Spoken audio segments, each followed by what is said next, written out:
Hi, welcome back to another episode of Storytime with Firefighter Blair. Today we're going to change it up a little bit. We're going to get a Q&A from another one of our members who helps us read out. Joseph's going to ask us some questions that have been given to us by people out on our YouTube page, so we're going to go ahead and try to answer those for you.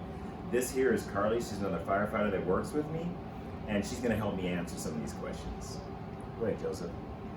What made you want to become a firefighter? What made me want to become a firefighter is I like to help people, and firefighting's fun. It gives me new challenges every day. I became a firefighter because I've been through the military and I help people. I've been security guard, I've helped people.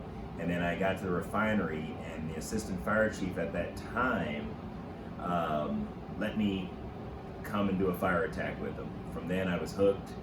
Loved firefighting ever since, and I believe it's one of the best ways for us to help folks. How long do you stay at work? Typically, some fire departments have different shifts, but we stay at work for 48 hours straight, and then we have 96 hours off to recuperate. So that's 2 days of work, 4 days off. Where do you sleep? We have different rooms that we all can sleep in with beds that we all have for separate areas. Some are bunk beds, some are single beds. Really just depends on what your preference is. What happens if you are about to get off and there's a fire? Do you stay?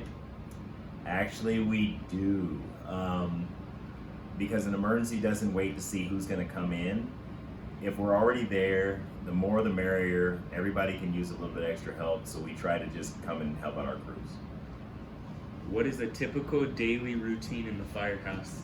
Typical daily routine, you're gonna do all your rig checks, make sure everything's working, you're gonna clean up, you're gonna do some training, you'll cook together. If you've ever seen on any TV show, there's a lot of fire truck washing. So we do wash a lot of fire trucks, and we do a lot of sweeping, and just little things that need to be done throughout the day to make sure that we're ready, and we also work out when we can. How heavy is the hose when water is coming out? Let me put this in something that you might understand.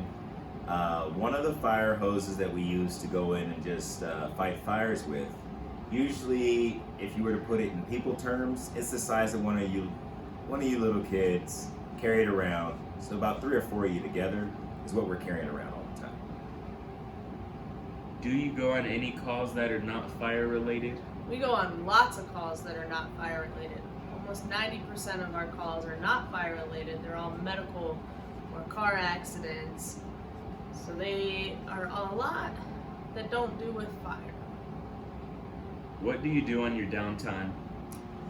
Well, I personally like to do a little studying at times, and then I like to play video games or watch a movie.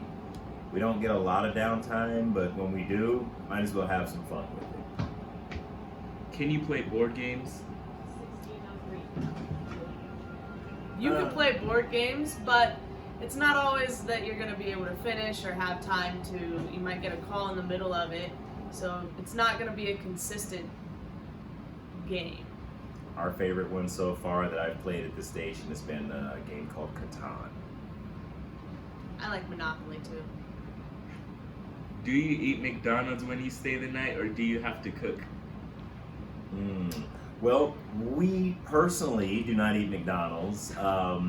We are avid cookers in the fire station. We try to make sure that all of our crews help with cooking, and we love to cook and try to find new meals to make.